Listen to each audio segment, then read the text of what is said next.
Sebenarnya saya bukan pramuka karir. Ya, saya masuk ke pramuka itu bukan karena saya aktif latihan itu ini tentang pramuka, tapi justru saya masuk di pramuka itu karena jabatan. Jabatan saya yang harus mendorong jabatan itu supaya kita membina pramuka. Walaupun saya bukan pramuka, sampai dengan sekarang saya tidak punya sertifikat KMD. Dua saya punya terakhir ini KMD, KML, apalagi APD.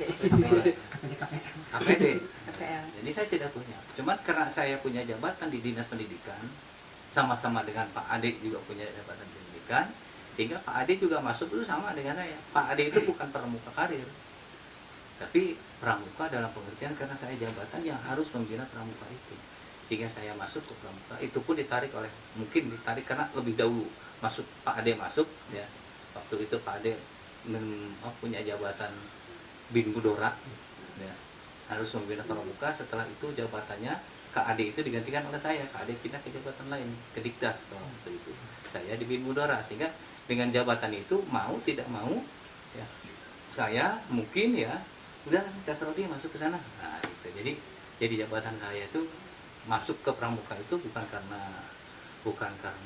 karir pramuka. Saya dari mulai pendidikan dari dasar terus sampai ke pelatih tingkat mahir gitu kan ya. Tapi saya masuk karena jabatan itu tadi, jabatan di kedinasan.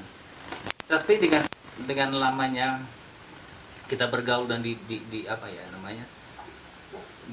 didasari atas tanggung jawab untuk pembinaan terhadap pramuka, alhamdulillah. Jadi setelah masuk, dan memang sebelumnya juga kita sudah ya, sebelum jadi di Kewarcap juga kita akan dulu pernah jabatan juga itu ya, menjadi sekretaris di Kuaran itu ya, bukan saya jabatan Kakuara kepala Kandep Kecamatan, kemudian saya sekretaris Mabiran. Tetapi setelah itu saya pindah lagi ke Kandep lagi, sehingga jabatan itu tertunda. Terus kemudian mendapat jabatan yang tadi BINUT tadi ya, yang PLS dan pembinaan generasi muda dan olahraga.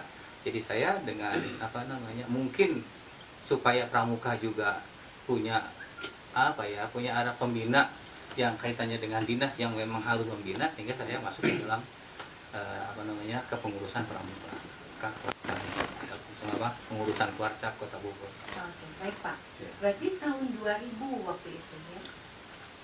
Ya, tahun 2000 ya kurang lebih itulah. 2000 ya, 2000. Apa perasaan Bapak yang udah luar biasa banget aktivitasnya, terus tiba-tiba dikasih tanggung jawab kaitan pramuka?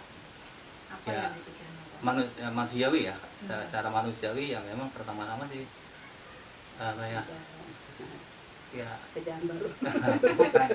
bukan itu bertanya dalam hati, mampu tidak kan gitu, pertanyaannya di situ, mampu tidak kita memegang jabatan ini. Walaupun memang sejak dulu juga sudah di pramuka kan, sejak SMA ya, sejak PGA di pramuka tukang camping, tapi tukang campingnya ke tukang masak, tidak pernah upacara, masak aja gitu kan gitu ya. Jadi intinya kita kena diberi tugas, yang penting nawaitu gitu kan, akhirnya ya alhamdulillah sampai sekarang bahkan dioper sana sini mungkin ya, saya juga nggak tahu dioper-opernya kenapa gitu kan ya. Udah 20 tahun nih Pak, setelah 20 tahun kemudian gimana perasaan Bapak sekarang berdiri jadi sosok bahkan di pramuka? Jujur ya, dalam hati masih ingin mengabdi pramuka, tetapi di sisi lain kan keterbatasan ya kan, keterbatasan usia ini harus estafet ya kan, makanya saya selalu membina, saya selalu mengajak adik-adik kakak-kakak yang di bawah saya untuk bisa menggantikan saya. Saya tidak ingin mempertahankan jabatan itu ya, karena ada batas waktunya. Usia 65 tahun itu sudah usia yang ininya ya, kalau mungkin orang lain mungkin ya, kalau untuk diri saya daya ingat aja sudah mulai lemah ya, daya ingat sudah mulai lemah, fisik juga mulai lemah. Kalau udah suruh pukul dengan kebun raya jalan 2 kali saja sudah ngos-ngosan kan gitu. Tadi aja duduk aja liatin kakak-kakak yang lain kan, liatin kakak-kakak yang lain untuk mengabdi masyarakat, liatin adik-adik kita yang membagikan masker, yang membagikan apalagi stimulasi apa namanya COVID dan sebagainya kita aja. Nah, jadi jujur secara manusiawi memang dalam hati memang sedih kita meninggalkan kegiatan pramuka yang memang membina kita juga dan di samping membina orang lain. Jadi jabatan itu membina diri kita supaya kita harus lebih baik daripada orang yang dibina kan begitu. Itu titipan seperti itu. Nah, tapi sekalian nggak apa-apa lah memang. Ya kita harus ikhlas menyerahkan kepada penerus. Kalau jabatan kita ke upaya kurang itu majunya, ya kan majunya. Oleh karena ya kita ingin yang di bawah ini maju, ya maju, bisa menggantikan kita. Generasi kita harus bisa persiapkan untuk bisa menggantikan kita. Jadi pertama bahwa program yang ingin kita terus lanjutkan, karena sifatnya kita ini adalah ya apa program Abdi Mas itu lebih kepada proses pengabdian kepada masyarakat. Jadi sifatnya pengabdian itu kan sebagai satu alat sebenarnya, satu alat untuk mendidik anak-anak kita. Jadi apapun kegiatan pramuka intinya adalah proses pendidikan. Ini yang harus kita tekankan. Saya selalu tekankan pada kakak-kakak yang lain bahwa kita terjun ke sungai itu bukan tujuan utama sebenarnya, ya kan? Bukan tujuan utama agar bersih sungai, bukan. Tujuan utamanya bukan itu, pramuka itu. Walaupun memang kita mendapatkan hasil sungai bersih. Tetapi yang kita harapkan lebih lanjut adalah pembinaan sikap dari anak-anak cinta terhadap lingkungan. Itu. Jadi semua kegiatan pramuka. Model kegiatan tadi misalkan kita bagi-bagi masker. Kita terbagi masker. Apa yang terjadi dalam proses pendidikan dalam pembagian masker? Pertama, cinta sesama manusia. Ya kan? Nah, ini oleh karenanya barang kakak-kakak yang lain juga harus memahami itu. Jadi tujuan utamanya bukan fisiknya, tetapi non fisiknya. Kita melakukan apa? Seperti tadi misalkan cocok tanam. Ya. Cocok tanam. Itu bukan kita ingin makan sayurannya. Tetapi prosesnya seperti apa dan ilmu yang diserap oleh anak-anak kita, oleh adik-adik kita itu seperti apa. Sehingga anak-anak kita begitu dia dewasa dia sudah punya pengalaman itu. Nah, ini yang harus diterapkan untuk ke depan. Jadi terus ini harus kita ingin tingkatkan. Jadi saya ingin tekankan kepada kakak-kakak semuanya, pengganti saya nanti insya Allah ya, walaupun saya masih aktif, tapi mungkin ya pendukung saja lah, gitu kan.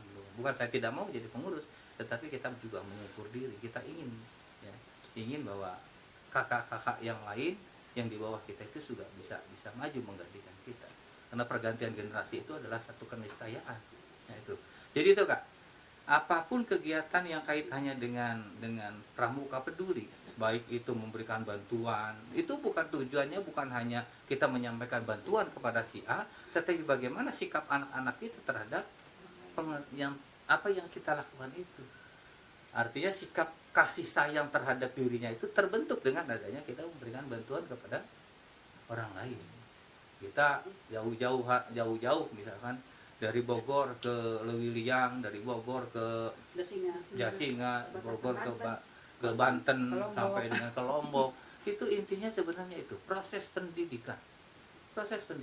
Jadi ini yang harus diutamakan, proses pendidikannya. Jangan ditinggalkan proses pendidikannya. Jadi kalau proses pendidikannya itu ditinggalkan, pramuka hanya tinggal fisiknya.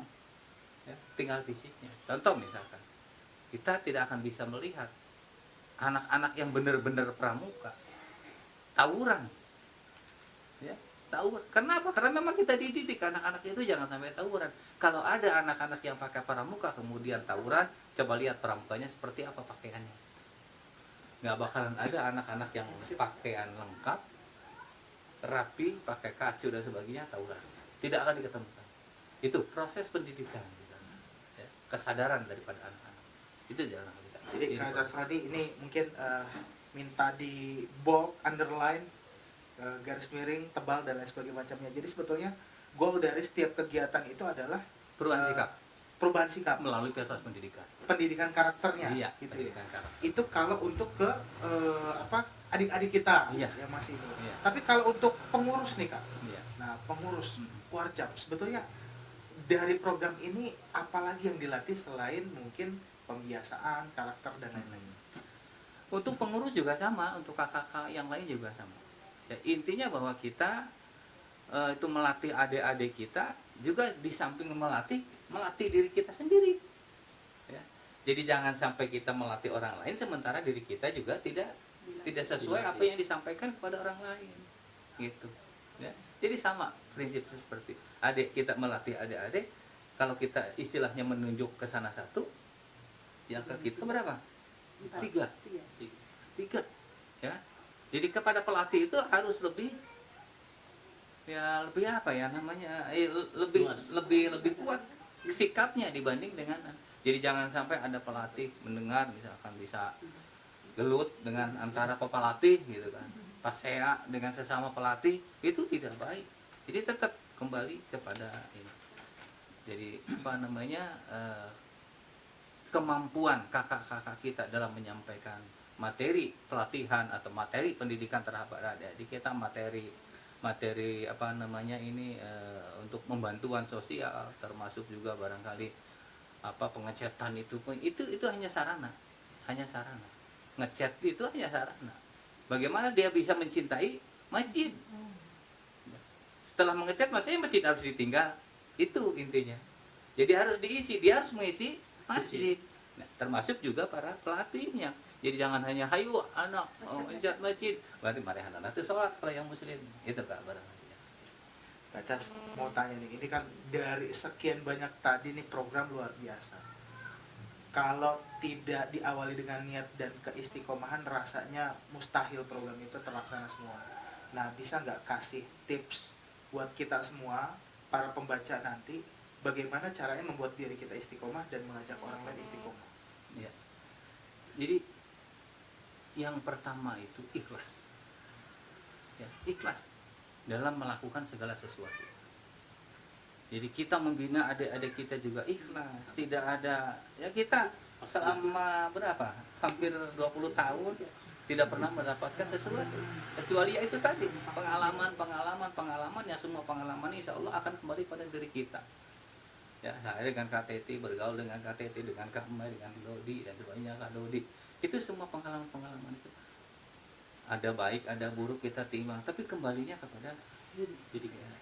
Jadi semua orang itu akan celaka kecuali orang-orang yang ikhlas tadi. Olehnya dalam membentuk satu organisasi, dalam apa namanya melaksanakan satu organisasi, harus modal utamanya bukan uang, modal utamanya bukan sarana, modal utamanya bukan tek-tek dan pengek, tapi modal utamanya ada dalam diri kita, yaitu keikhlasan dalam melaksanakan satu kegiatan, satu program. Itu yang paling penting orang. Saya di sini ada bingung, sibuk dan sebagainya. Kalau sudah ada pramuka, ya insya Allah kita ikhlas pergi. 20 tahun tidak pernah digaji. Ya enggak ada gaji ya kan? Enggak ada. Paling transport 100.000, paling banyak habis 25.000 gitu. Makan seadanya, kita dengan bareng-bareng dengan anak-anak, tapi kita enjoy. Ikhlas gitu intinya. Ikhlas. Jadi modal utamanya di situ. Ya. Illal mukhlasin kalau dalam agamanya. Kecuali orang-orang yang ikhlas yang akan selamat. Jadi bahan bakunya itu sebetulnya bahan bakarnya ikhlas ya? Iya, bahan bakarnya itu ikhlas. Tanpa itu kalau ada apa-apa ya contoh adalah teman-teman saya, teman-teman di sini di satu ini. Saya tinggalkan itu. Karena saya bisa membaca. Ada satu anggota kita, andalan kita, yang kerjanya saya pandang itu tidak ikhlas. Setiap kegiatan harus menghasilkan sesuatu, terutama untuk dirinya sendiri.